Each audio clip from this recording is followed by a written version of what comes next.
This took place a few months ago. I've been driving for Lyft for several years now, and I usually work late night shifts. The roads are less crowded, and the tips tend to be better. However, there's a downside every now and then. You encounter a story that stays with you, and not in a good way. I've always considered myself cautious. I've had my share of unusual passengers, but nothing, and I mean nothing, came close to being as bizarre as what I'm about to share. I didn't have a dash cam back then, and that night was the reason I decided to install one. If you like this kind of stories, don't forget to like the video and subscribe to the channel. Thank you. It started off normally enough, just me and the occasional odd noises my car makes. I drive a beat-up 2005 Volvo, but it's incredibly reliable. The streets were completely empty, which, as I mentioned earlier, is how I prefer it. Sometime after 2 a.m., I got a ride request from a nearby convenience store. At first, it seemed harmless, but for some reason, I had this uneasy feeling in my gut. You know that sensation when something feels off, but you can't quite put your finger on why. That's exactly what I felt as I drove over. Before I even saw the passenger, I realized why I was feeling that way. The convenience store I was pulling up to was closed, all the lights were off, and there wasn't a single car in the parking lot. As I got closer, I spotted him. I drove slowly to get a better look. He was pacing outside the store, wearing a worn-out hoodie that looked like it hadn't been washed in years, and not exaggerating, there was literally a hole in the sleeve. His movements were jerky, like he couldn't stay still, and he kept glancing over his shoulder as if he thought someone was following him. If I had to guess, he was on something. I probably should have canceled the ride and driven off.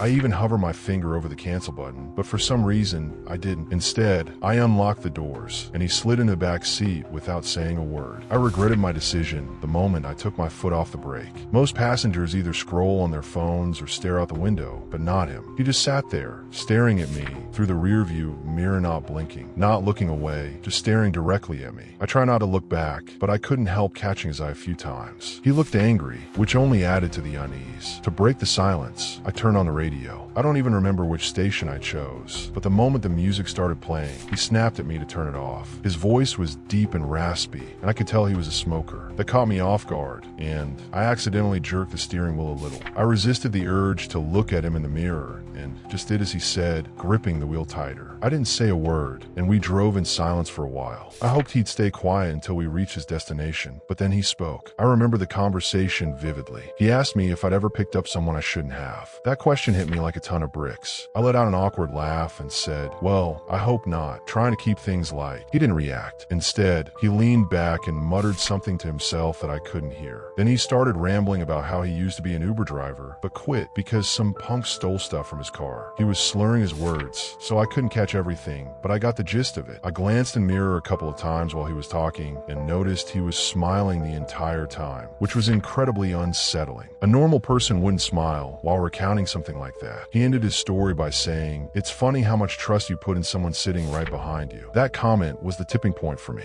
I started seeing him as more of a threat than just a strung-out addict. Unfortunately, there wasn't much I could do about it. My pulse quickened, and while I kept my eyes on the road, my mind was racing. I glanced at the GPS, focusing on the destination like it was a lifeline, but the guy didn't stop talking. He kept rambling, some of it concerning, some of it pure nonsense. I couldn't keep up. Eventually, he started apologizing to someone, though I don't think it was me. He hinted that he'd done something terrible and that he was a bad person. He kept repeating, "I didn't mean it," followed by frantic apologies. I didn't respond, worried that engaging him might provoke him. I didn't know what he'd done or what he was capable of, and I didn't want to find out. We were only a few minutes from his stop when he suddenly snapped out of his muttering and yelled that I'd missed the turn. I hadn't. The GPS clearly showed we were on the right path, but I slammed on the brakes anyway, mostly out of fear. He demanded that I pull over, so I did. My hands were shaking at that point. I just wanted the nightmare to end. As soon as I shifted into park, headlights appeared behind us. It was a police car. I said a silent prayer and watched as it crept down the road, its spotlight briefly sweeping over my car. The guy in my back seat slouched down, trying to stay out of sight. I turned my head slightly and saw him lying almost flat on the back seat with his eyes closed. I quickly looked away, trying to keep my breathing steady. He stayed like that for what felt like an eternity. I wanted to tell him to leave, but decided against it. Eventually, he lifted his head and said, "You got lucky." Before I could react, He opened the car door and disappeared into the night. I ended my shift early that night. I was too shaken up to keep driving. It wasn't until a few weeks later that I stumbled across something on my phone that made me realize just how dangerous the situation had been. According to a news article, a convenience store had been robbed on the night I picked up that passenger just 2 blocks from where I'd found him. It makes me sick to think I was inches away from a dangerous criminal who could have harmed me if he'd wanted to. I'm hesitant to contact the police about this. I try to avoid law enforcement for personal reasons I won't get into, and I'm not sure if my report would even help. Either way, I'm much more cautious now about who I let into my car. Thank you for watching until the end. You are amazing, and we would love to have you back. If you like this video, don't forget to like and subscribe to the channel. Thanks for being with us.